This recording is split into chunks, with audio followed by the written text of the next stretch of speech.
नमस्कार दोस्तों, दिनेश फोगाट का हाल ही में कांग्रेस में शामिल होना और हरियाणा चुनाव के लिए उम्मीदवार बनना भारतीय राजनीतिक में एक महत्वपूर्ण घटनाक्रम बन गया है। यह कदम न केवल उनके खेल जीवन से एक बड़ा बदलाव है, बल्कि इससे कई सवाल उठते हैं कि क्या यह सिर्फ एक राजनीतिक अवसरवादिता का हिस्सा है या दिनेश फोगाट का समाज सेवा की दिशा में उठाया गया एक गंभीर कदम है। इस पूरे घटनाक्रम पर एक गहराई से नजर डालने की आवश्यकता है ताकि इस बारे में बेहतर समझ बना सके कि आखिरकार दिनेश फोगाट की इस राजनीतिक कदम के पीछे कारण क्या था और उनके भविष्य क्या हो सकता है। इस वीडियो में दिनेश फोगाट की अब तक की यात्रा, उनके खेल जीवन, उनके परिवार के राजनीतिक पृष्ठभूमि, हम बात करेंगे खेल में दिनेश फोगाट की उपलब्धियां की। दिनेश फोगाट का नाम किसी परिचय का मोहताज नहीं है। वो भारत के उन प्रमुख महिला पहलवानों में से एक है जिन्होंने न केवल देश में बल्कि अंतर्राष्ट्रीय स्तर पर भी भारत का नाम रोशन किया है। उन्होंने 2014 के एशियाई खेलों और 2018 के कॉमनवेल्थ गेम्स में स्वर्ण पदक जीता, जो उनकी असाधारण प्रतिभा का प्रमाण है। उनके करियर की कई प्रमुख उपलब्धियों में से एक यह है कि वो ओलंपिक में भाग लेने वाली गिनी चुनी भारतीय महिला पहलवानों में से एक है। हम बात करते हैं फोगाट परिवार की विरासत। दिनेश फोगाट का संबंध उस परिवार से है जिसे भारत में कुश्ती की दुनिया में एक प्रतिष्ठित स्थान प्राप्त है। उनके पिता महावीर सिंह फोगाट ने अपनी बेटियों को पहलवानी सिखाने का जो साहसिक निर्णय लिया, उसने पूरे देश में एक नई सोच को जन्म दिया। गीता और प्रवीता फोगाट जैसी बहनों ने भी अपने करियर में शानदार सफलता हासिल कर चुकी है और उनके जीवन पर आधारित फिल्म दंगल मजाक लगा रखा है क्या? वो तन्ने पटक नहीं दे रहा है और तू खा रही है। लेफ्ट साइड पे पटक रहा है तो लेफ्ट साइड पे जोर लगा के क्यों ना रोकती उसने? ने इस परिवार को न केवल भारत में बल्कि अंतर्राष्ट्रीय स्तर पर भी मशहूर कर दिया। इस परिवार ने न केवल खेल के मैदान में बल्कि सामाजिक परंपराओं और रूढ़िवादिता के खिलाफ लड़ाई में भी अपनी पहचान बनाई है। पिछले कुछ सालों में यह देखा गया है कि कई प्रमुख खेल हस्तियों ने राजनीति में कदम रखा है, चाहे वह नवजोत सिंह सिद्धू हो, गौतम गंभीर हो या फिर योगेश्वर दत्त। भारतीय राजनीति में खेल जगत से जुड़े लोगों का आना अब कोई नई बात नहीं रही। इन हस्तियों का राजनीतिक में आना जाना जनता के बीच एक नई उम्मीद को जन्म देता है, क्योंकि ये लोग अपने खेल जीवन में अनुशासन, समर्पण और कड़ी मेहनत से अपने नाम को स्थापित कर चुके होते हैं। लेकिन सवाल यह उठता है कि क्या दिनेश फोगाट का कांग्रेस में शामिल होना इसी प्रवृत्ति का हिस्सा है? क्या यह सिर्फ एक चुनावी रणनीति है या फिर वह सच में समाज के लिए कुछ करना चाहती है? दिनेश फोगाट और उनकी साथी पहलवान जैसे कि बजरंग पुनिया और साक्षी मलिक हाल ही में एक बड़े आंदोलन का हिस्सा बने थे। उन्होंने भारतीय कुश्ती महासंघ के पूर्व अध्यक्ष ब्रिजभूषण शरण सिंह पर यौन उत्पीड़न का आरोप लगाए और इसके खिलाफ जमकर विरोध प्रदर्शन किया। इस आंदोलन ने राष्ट्रीय और अंतर्राष्ट्रीय स्तर पर भी ध्यान आकर्षित किया।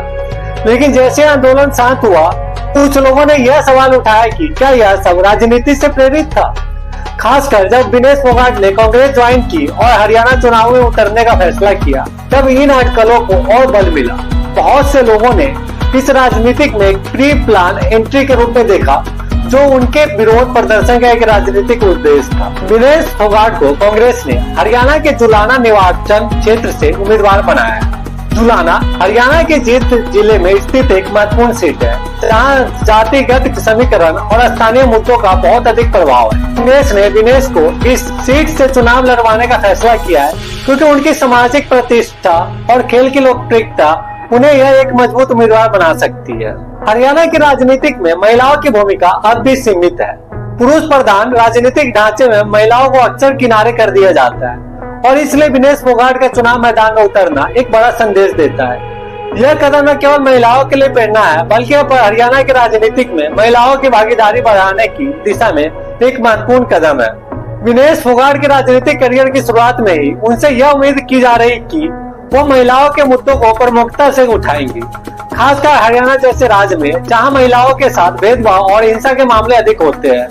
दिनेश से यह उम्मीद की जाती है कि वह इन मुद्दों पर अपनी आवाज बुलंद करेंगी। इसके अलावा खेल और शिक्षा से जुड़े मुद्दों पर भी वह काम करने की मंशा जता चुकी है। दिनेश फोगाट की चचेरी बहन बबीता फोगाट पहले से भारतीय जनता पार्टी से जुड़ी हुई है। उन्होंने भाजपा के टिकट पर हरियाणा चुनाव लड़ा था और राज्य में और महिला सशक्तिकरण के मुद्दों पर अपनी भूमिका निभाई। दिनेश और बबीता के बीच राजनीतिक मतभेद अब खुलकर सामने आ गए हैं। बबीता ने सार्वजनिक रूप से कांग्रेस पार्टी और भूपिंदर सिंह हुड्डा पर आरोप लगाया कि उन्होंने फोगाट परिवार को तोड़ने का काम किया है। यह राजनीतिक विभाजन फोगाट परिवार के भीतर तनाव और विवाद का कारण बना हुआ है, जो पहले से ही खेल और राजनीति के बीच संतुलन साधने की कोशिश कर रहा था। कई राजनीतिक विश्लेषकों का मानना है कि फोगाट परिवार का राजनीतिक इस्तेमाल किया जा रहा है, चाहे वो कांग्रेस हो या भाजपा। दोनों पार्टियां इस प्रतिष्ठित परिवार की लोकप्रियता का फायदा उठाने की कोशिश कर रही है।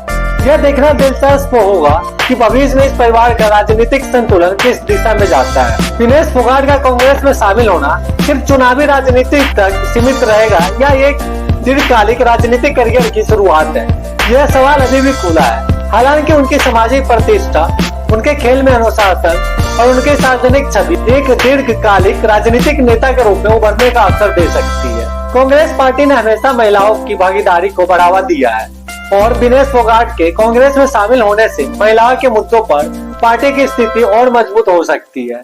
दिनेश के पास वह अनुभव और दृष्टिकोण है जो उन्हें महिलाओं के मुद्दों पर एक प्रमुख नेता बना सकता है। दिनेश फोगाट के राजनीतिक करियर में प्रमुख चुनौतियां होगी। सबसे बड़ी चुनौती उनके लिए यह होगी कि वे कैसे अपने खेल जीवन की सफलता से अलग एक राजनीतिक पहचान बना पाती है।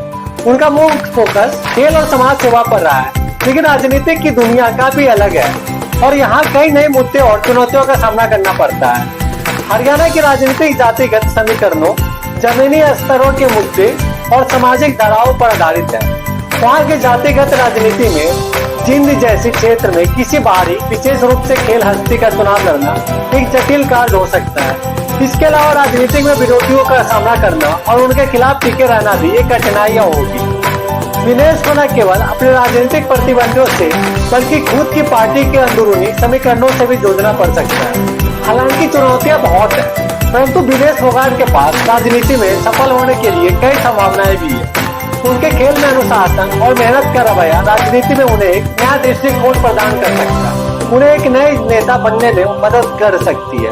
हरियाणा जैसे राज्य में जहां महिलाओं के अधिकारों और सुरक्षा को लेकर काफी चिंताएं हैं, दिनेश फोगाट की भूमिका और उनके विचार उन्हें एक सशक्त महिला नेता के रूप में उभार सकते हैं। दिनेश फोगाट ने अपने करियर में महिला सशक्तिकरण और सामाजिक मुद्दों पर जोर दिया है। खासकर यौन उत्पीड़न के खिलाफ उनकी लड़ाई ने उन्हें एक मजबूत और निर्भीक व्यक्ति के रूप में सामने लाया है। ऐसे में उनके पास उन सामाजिक मुद्दों पर काम करने का सुनहरा मौका है जो आज के समय में बहुत ही आवश्यक है। वह खेल के साथ साथ शिक्षा, महिला सशक्तिकरण और सामाजिक भेदभाव के खिलाफ भी एक प्रमुख आवाज बन सकती है। इसके अलावा खेल से जुड़े उनकी पृष्ठभूमि उन्हें खेल में सुधार और बेहतर सुविधाएं प्रदान करने की दिशा में भी काम करने का अवसर देती है। तो हम बात करते हैं फोगाट परिवार की अनोखी विरासत की। महावीर सिंह फोगाट ने अपनी बेटियों को कुश्ती सिखाने का निर्णय लिया, जबकि उस समय ग्रामीण समाज में लड़कियों को खेल से दूर रखा जाता था। यह कदम न केवल उनके परिवार के लिए बल्कि पूरे देश के लिए प्रेरणादायक बना। फोगाट परिवार पर बनी फिल्म दंगल ने न केवल उनकी कहानियों को दुनिया के सामने लाया, बल्कि यह भारत में भी महिला सशक्तिकरण का प्रतीक बन गई। इस फिल्म ने फोगाट बहनों की संघर्षपूर्ण यात्रा को प्रमुखता से दिखाया और उन्हें राष्ट्रीय हीरो बना दिया। दिनेश फोगाट ने 2016 के रियो ओलंपिक में भारत का प्रतिनिधित्व किया। उन्होंने क्वार्टर फाइनल तक का सफर तय किया, लेकिन चोट की वजह से उन्हें प्रतियोगिता से बाहर होना पड़ा। इस चोट ने उनके करियर को गंभीर रूप से प्रभावित किया, लेकिन वो मजबूत इरादों के साथ वापस कर पाई। दिनेश की चचेरी बहन बबीता फोगाट, जो खुद भी एक पहलवान है, भाजपा से जुड़ी हुई है। बबीता और दिनेश के बीच कई राजनीतिक मतभेद ने परिवार में एक नया विभाजन पैदा कर दिया है। हाल ही में बबीता ने कांग्रेस और भूपिंदर सिंह हुड्डा पर परिवार को तोड़ने का आरोप लगाया। अब हम बात करते हैं पहलवानों का राजनीतिक योगदान का। योगेश्वर दत्त और बजरंग पुनिया। योगेश्वर दत्त जैसे अन्य पहलवानों ने भी राजनीतिक में कदम रखा है। योगेश्वर भाजपा से जुड़े हुए हैं और उन्हें हरियाणा में सक्रिय राजनीति में हिस्सा लिया। बजरंग पुनिया, जो दिनेश के साथ विरोध प्रदर्शन का हिस्सा थे, ने भी सामाजिक मुद्दों पर खुलकर अपनी राय दी है, जिससे यह स्पष्ट होता है कि खेल हस्तियों का समाज पर गहरा प्रभाव है। दिनेश फोगाट का राजनीतिक में आना केवल उनका व्यक्तिगत फैसला नहीं है, बल्कि यह एक ऐसा कदम है जो भारत की राजनीति और समाज में खेल हस्तियों की भूमिका पर नए सवाल खड़ा कर सकता है। उनके द्वारा उठाए गए कदम और उनके संघर्ष की यात्रा उन्हें एक मजबूत सामाजिक नेता बना सकती है। हरियाणा की राजनीति में उनका प्रवेश न केवल स्थानीय मुद्दों को बल्कि राष्ट्रीय स्तर पर भी महिला सशक्ति और सामाजिक न्याय के मुद्दों को आगे लाने का अवसर देता है। हालांकि दिनेश के सामने चुनौतियों की कमी नहीं होगी। लेकिन उनका साहस और समर्पण यह साबित करता है कि वो किसी भी क्षेत्र में अपनी छाप छोड़ने के लिए तैयार है। उनकी राजनीतिक करियर अभी शुरू हुआ है और यह देखना